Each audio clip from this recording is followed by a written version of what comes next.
Friends, welcome to my channel. எப்படி இந்த மாதிரி ஒரு க்ரீட்டிங் கார்டு பண்ணலான்னு பார்க்கலாமா? ஒரு A4 ஷீட் எடுத்துக்கோங்க. எடுத்துட்டு 1 சென்டிமீட்டருக்கு ஃபுல்லாக இந்த மாதிரி மார்க் பண்ணி ஃபுல்லாக கோடு போட்டுக்கலாம். கோடு போட்டதுக்கப்புறம் கடைசி மட்டும் இந்த மாதிரி ஹாஃபாக இருக்கும், அதை மட்டும் கட் பண்ணி எடுத்துருங்க. கட் பண்ணதுக்கு அப்புறமா உங்களுக்கு தெரியணுக்காக நான் பிளாக் பெனில் அவுட்லைன் கொடுத்துருக்கேன். 2 சைட்லையுமே 4 காலம் இந்த மாதிரி பிரிச்சிருக்கேன். அப்போ தான் உங்களுக்கு ஹார்ட்டின் மாதிரி வரைகிறதுக்கு கரெக்டாக ஈஸியாக இருக்கும். அடுத்து அந்த பேப்பர் இந்த மாதிரி சென்டரில் ஃபோல்டு பண்ணிக்கோங்க. நான் இன்னைக்கு ஒயிட் அண்ட் ரெட் காம்பினேஷனில் தான் பண்ண போகிறேன். நீங்கள் உங்களுக்கு பிடிச்ச கலர் கூட எடுத்துக்கலாம். நீங்கள் எந்த பேப்பரில் பண்ண போகிறீங்களோ அது மாதிரி ஹாஃபாக ஃபோல்டு பண்ணிக்கோங்க. நீங்கள் சென்டரில் வைக்கிற பேப்பர் வெளியே இருக்கிற பேப்பரை விட கொஞ்சம் சைஸ் கம்மியாக இருக்கிற மாதிரி பார்த்துக்கோங்க.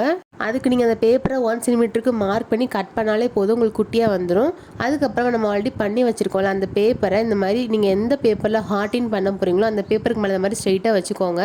நான் எங்கெல்லாம் கிராஸ் மார்க் போகிறேனோ அங்கே மட்டும்தான் நீங்கள் கட் பண்ணணும். சப்போஸ் நான் எங்கெல்லாம் கட் பண்ண போகிறேன்னு உங்களுக்கு புரியலைன்னா நான் கட் பண்ணிவிட்டு காட்டுறேன், நீங்களே பாருங்கள். இப்போ எல்லாத்துலேயும் நான் கிராஸ் மார்க் போட்டுட்டேன். கட் பண்ணுறதுக்கு முன்னாடி வெயிட்டாக ஏதாவது ஒரு பொருளை மேலே வச்சுட்டு அதுக்கப்புறமா கட் பண்ண ஸ்டார்ட் பண்ணுங்கள். இப்போ நம்ம கட் பண்ணிட்டோம். இப்போ பார்க்கலாமா? இப்போ நீங்களே பாருங்கள், உங்களுக்கு புரிஞ்சிருக்குன்னு நினைக்கிறேன். கரெக்டாக மேலேயும் கீழே மட்டும் தான் நான் கட் பண்ணலை, மற்ற எல்லாத்துலேயும் நான் கட் பண்ணியிருப்பேன். இப்போ நம்ம ஃபோல்டு பண்ண ஸ்டார்ட் பண்ணலாமா? ஒரு ஸ்கேல் எடுத்து நான் எங்கே வைக்கிறேன்னு பாருங்கள். மேலே இந்த மாதிரி வச்சு லைட்டாக ஃபோல்டு பண்ணிக்கோங்க.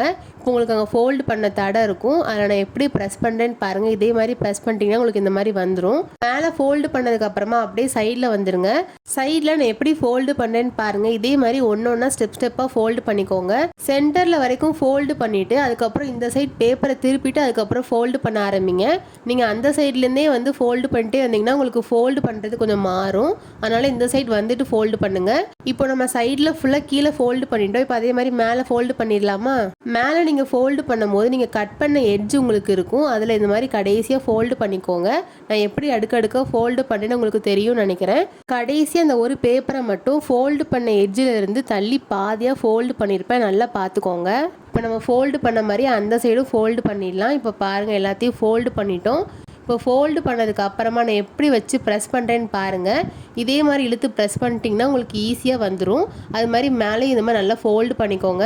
நீங்கள் எந்த அளவுக்கு ப்ரெஸ் பண்ணுறீங்களோ அந்த அளவுக்கு தான் ஓப்பன் பண்ணும்போது அழகாக வரும். இப்போது கடைசியாக நீங்கள் எதெல்லாம் ஃபோல்டு பண்ணிங்களோ அதெல்லாம் இந்த மாதிரி ப்ரெஸ் பண்ணி விட்டுக்கோங்க. அப்போ தான் உங்களுக்கு லாஸ்ட்டில் அழகாக வந்திருக்கும். இப்போ சைடில் வச்சிடலாம்.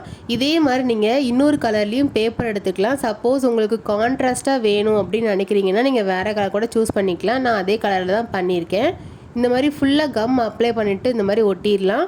அதே மாதிரி பின்னாடியும் பேப்பர் இந்த மாதிரி திருப்பிட்டு ஃபுல்லாக கம் வச்சு ஒட்டிடலாம். கம் வச்சு ஒட்டினதுக்கு அப்புறமா நல்லா அதை ப்ரெஸ் பண்ணி விட்டுக்கோங்க. அப்போ தான் உங்களுக்கு ஓப்பன் பண்ணும்போது அழகாக வரும். அதுக்கப்புறமா நீங்கள் அதை க்ளோஸ் பண்ணி பார்த்தீங்கன்னா உங்களுக்கு இந்த மாதிரி எக்ஸ்ட்ரா பேப்பர் இருக்கிற மாதிரி இருக்கும். அப்படி இருந்துச்சுன்னா அது ஈவனாக இந்த மாதிரி கட் பண்ணிடலாம். கட் பண்ணதுக்கு அப்புறமா இதுக்கு ஃப்ரண்ட்டில் ஒட்டுறதுக்காக நான் ஒயிட் கலர் சூஸ் பண்ணியிருந்தேன். அதை தான் இந்த மாதிரி ஃபுல்லாக ஒட்டியிருக்கேன். நீங்கள் எந்த கலர் சூஸ் பண்ணியிருக்கீங்களோ அதை இந்த மாதிரி ஃப்ரண்ட்டில் ஒட்டிக்கோங்க. அடுத்ததாக நான் எந்த கலரில் உள்ளே ஒட்டியிருக்கேனோ அதே கலரில் தான் நான் வெளியே இந்த மாதிரி ஒட்டியிருக்கேன்.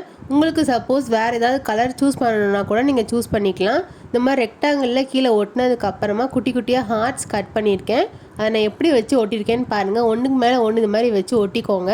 இதை நீங்கள் சைடில் கூட ஒட்டிக்கலாம், இல்லைன்னா சென்டரில் கூட ஒட்டிக்கோங்க. அடுத்தது இப்போ நம்ம உள்ள கண்டென்ட் எழுதிடலாமா? இப்போ நான் எழுதிட்டேன், உங்களுக்கு ஃபர்ஸ்ட்லேருந்து காட்டுறேன், நீங்களே பாருங்கள் எவ்வளோ அழகாக இருக்குன்னு. நான் பண்ணியிருக்கிற இந்த க்ரீட்டிங் கார்டு எத்தனை பேத்துக்கு பிடிச்சிருக்கோ அவங்களாம் ரெட் ஹார்ட் கமெண்ட் பண்ணுங்கள். இந்த ஐடியாவை நீங்களும் உங்கள் ஃப்ரெண்ட்ஸ், உங்கள் ஃபேமிலிஸ், உங்கள் பிடிச்சவங்களுக்கு ட்ரை பண்ணி பார்த்துட்டு எப்படி வந்துச்சுன்னு கமெண்ட்டில் சொல்லுங்கள். நான் ஆல்ரெடி மதர்ஸ் டேக்கு இதே கண்டென்ட்டில் ஒரு க்ரீட்டிங் கார்டு பண்ணியிருந்தேன். சில பேர் கேட்டிருந்தீங்க ஃபோல்டு பண்ணுறது புரியலைன்னு. ஸோ அவங்களுக்கும் இது யூஸ்ஃபுல்லாக இருந்திருக்கும்னு நினைக்கிறேன். புதுசாக பார்க்குறவங்களுக்கும் யூஸ்ஃபுல்லாக இருந்திருக்கும்னு நினைக்கிறேன். மறக்காமல் வீடியோக்கு சப்ஸ்கிரைப் பண்ணிடுங்க. பாய்.